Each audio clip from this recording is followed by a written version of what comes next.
দত্তাবাদে স্বর্ণ ব্যবসায়ী খুনে দুজন গ্রেফতার। ধৃতদের নাম রাজু ঢালি এবং তুফান থাপা। খুনের ঘটনার সঙ্গে সরাসরি যোগ ধৃতদের, এমনই দাবি পুলিশের। ধৃতদের মধ্যে একজন রাজু ঢালি, কলকাতায় বিডিওর গাড়ির চালক, এবং অন্যজন তুফান থাপা, দ্বিতীয় ব্যক্তি বিডিও ঘনিষ্ঠ। সরাসরি চলে যাব ময়ূক ঠাকুর চক্রবর্তী, আমাদের প্রতিনিধি রয়েছেন আমাদের সঙ্গে। ময়ূক, এই রাজু ঢালি এবং তুফান থাপা এই অপহরণ এবং খুনের ঘটনার সঙ্গে কিভাবে জড়িত?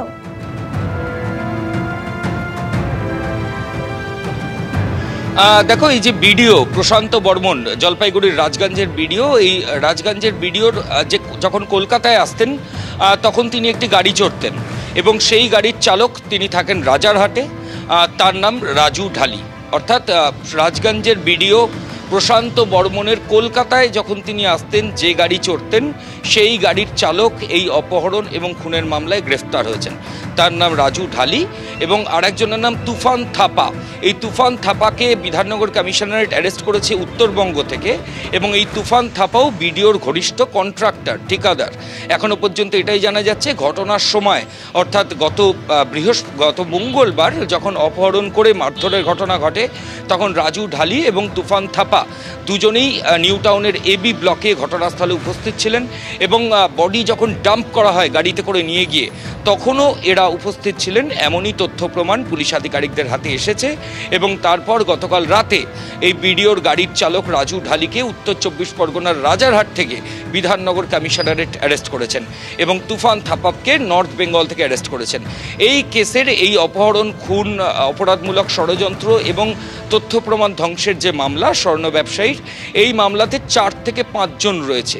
অভিযোগকারীরা জানিয়েছেন কোন দুজন অভিযোগকারী, তার মধ্যে একজন হচ্ছেন যিনি ওই স্বর্ণ ব্যবসায়ী তার সঙ্গে অপহৃত হয়েছিলেন, অর্থাৎ ওই বাড়ির মালিক যে দোকান দত্তাবাদের, এবং আর একজন হচ্ছে অশোক কর, যিনি বিডিওর বাড়িতে, যিনি নিজে দাবি করেছিলেন যে বিডিওর বাড়িতে তিনি কুকুর দেখাশোনার কাজ করতেন।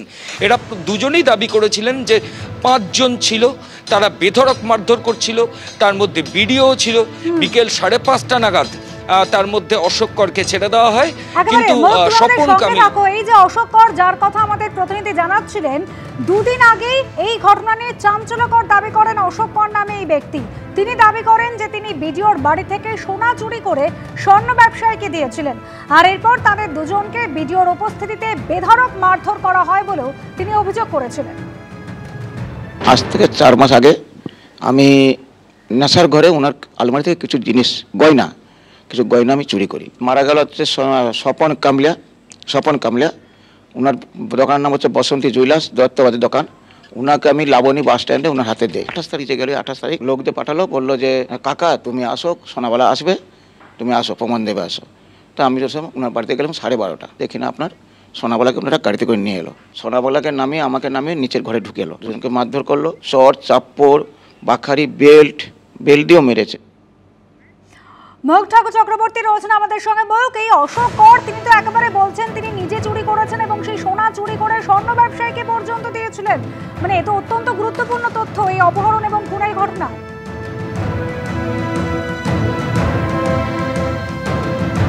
দেখো, একদমই তিনি প্রকাশ্যে দাবি করেছেন আমাদের সামনে যে তিনি এই চুরির ঘটনার সঙ্গে সরাসরি যুক্ত ছিলেন। তিনি একজন স্বর্ণ ব্যবসায়ী দত্তাবাদের স্বপন কামিল্লা, তাকে ওই সোনাটা দেন এবং তারপর স্বপন কামিল্লা সেই সোনাটা গলিয়ে ফেলেন এবং এই স্বপন কামিল্লা এবং এই অশোক করকে নিয়ে যখন বিডিও এবং আরও বেশ কয়েকজন, এরা দুজনেই যেটা দাবি করেছে যে তাদেরকে নিয়ে নিউ টাউনের এবি ব্লকের একটা বাড়ির মধ্যে নিয়ে যাওয়া হয়। সেখানে প্রথমে দুজনকেই বেধড়ক মারধর করা হয়। এই অশোক করকেও মারধর করা হয়, যার বডি পাওয়া যায় স্বপন কামিল্লা, তাকেও মারধর করা হয় এবং তাদের পিঠে, হাতে, পায়ে, মাথায় বিভিন্ন জায়গায় বেল্ট, লাঠি দিয়ে বেপরোয়াভাবে মারধর করা হয়। এবং এই মারধরের যে ঘটনা ঘটে তখন বিডিও তো উপস্থিত ছিলেনই, তার সঙ্গে তার যারা অ্যাসোসিয়েটস অর্থাৎ তার গাড়ির চালক, তার বন্ধু ঠিকাদার, এরাও উপস্থিত ছিলেন বলে এই দুজন দাবি করেছিলেন পুলিশের কাছে। আমাদের কাছেও একই দাবি করেছিলেন। এরপরই পুলিশ আধিকারিকরা তদন্তে নামেন। গতকাল রাতে এই রাজু ঢালি, তাকে উত্তর 24 পরগনার রাজারহাট থেকে পুলিশ আধিকারিকরা তুলে নিয়ে আসেন।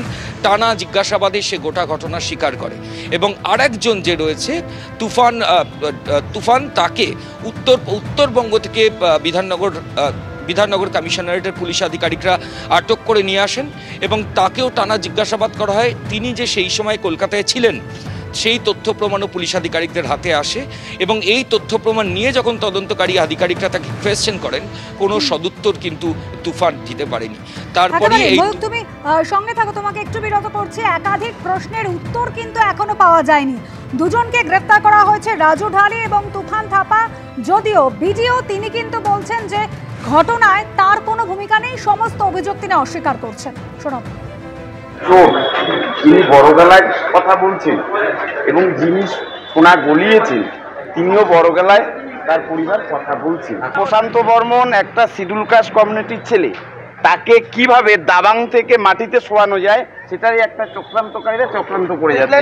রাজবংশীদের সঙ্গে সবসময় চক্রান্ত হয়। আবারও চলে যাবো, ময়ূক ঠাকুর চক্রবর্তী রয়েছেন আমাদের সঙ্গে। ময়ূক, ভিডিও সমস্ত অভিযোগ অস্বীকার করছে, কিন্তু এখনো পর্যন্ত যা যা তথ্য পুলিশের কাছে এসেছে, কোন জায়গায় দাঁড়িয়ে রয়েছে তদন্ত?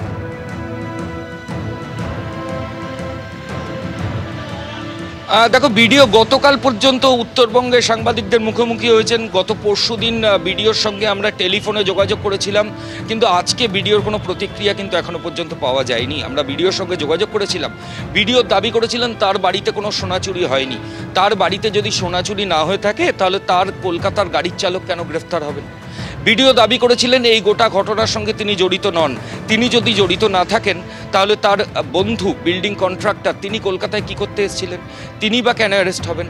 তার গাড়ির চালক অ্যারেস্ট হচ্ছেন, তার বন্ধু বিল্ডিং কন্ট্রাক্টর অ্যারেস্ট হচ্ছেন, অথচ ওই বিডিও তিনি কিছুই জানেন না, গোটা বিষয়টা সম্পর্কে জানেন না। এফআইআরে কেন নাম রয়েছে সেই বিষয়ে প্রশ্ন করা হলে তিনি বলছেন এফআইআরও তো যার তার নাম থাকতে পারে, যার তার নাম ঢুকিয়ে দেওয়া যেতে পারে।